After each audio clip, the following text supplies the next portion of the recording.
guys, man with tips for truckers over here, and today this video is about pros and cons after 1,000,000 miles with PACCAR engines.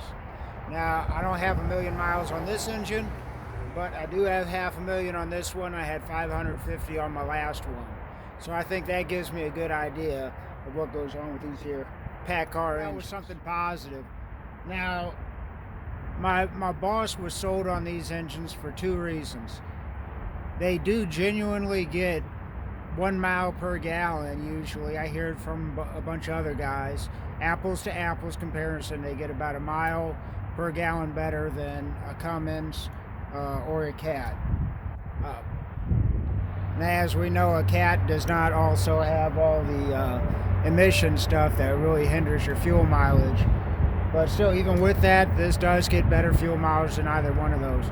I'm not too familiar with Detroit or Volvo or any of those engines, but yeah, those are the big three that everybody runs. And I will tell you right now, I've had the exact same truck putting the exact same things for 500,000 miles, and these genuinely do get 1 mile per gallon better than most other truck engines.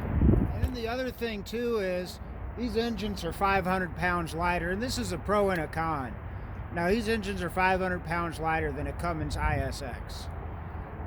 Now, that's good because you got increased payload. You don't have to worry about getting the load scaled as much. A little bit less weight off your steer tires. You can put a little bit more fuel in. You don't have to worry about stuff like that. Or you could also, use that 500 pounds to stretch out the truck and do a bunch of cool things like that. Put a nice stereo system in there or something. But anyway, they are 500 pounds lighter than a Cummins ISX.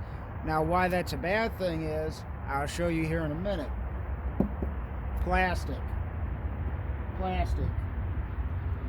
Everything is plastic on here.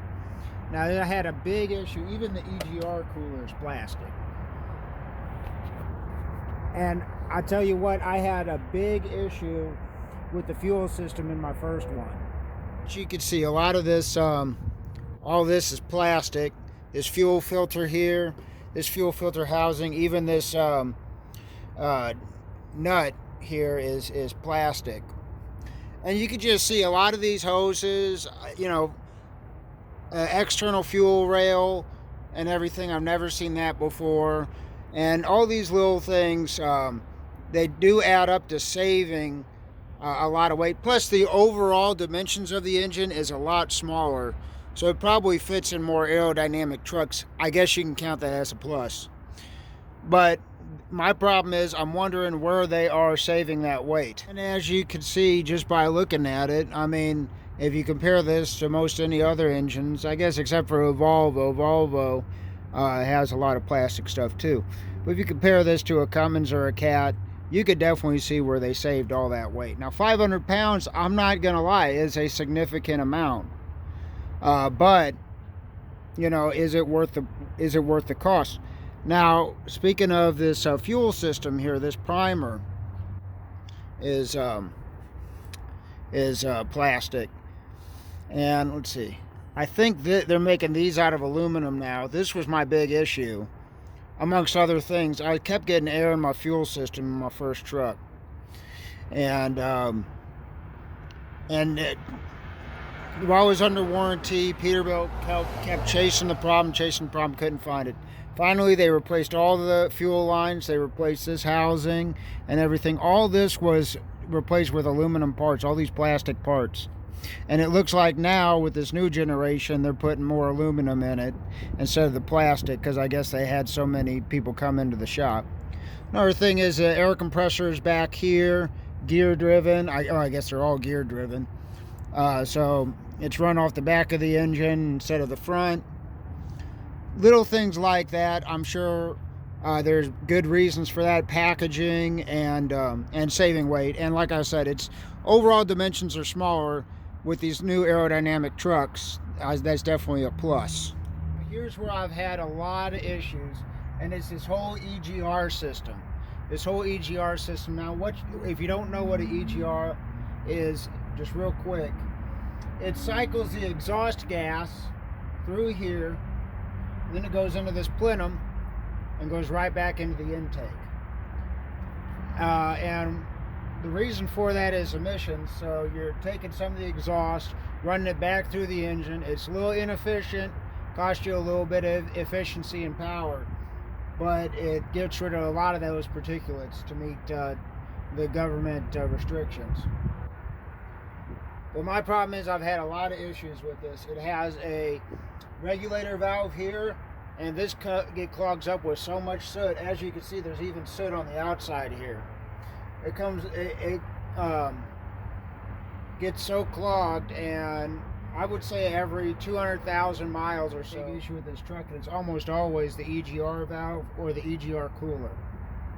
So if you have a PACCAR engine that starts running real bad, at 300,000 miles, you haven't cleaned your EGR valve, definitely clean it. It'll show up as a different code. It'll never say EGR. It'll say differential pressure or something with a DPF. But a lot of times it's just the EGR.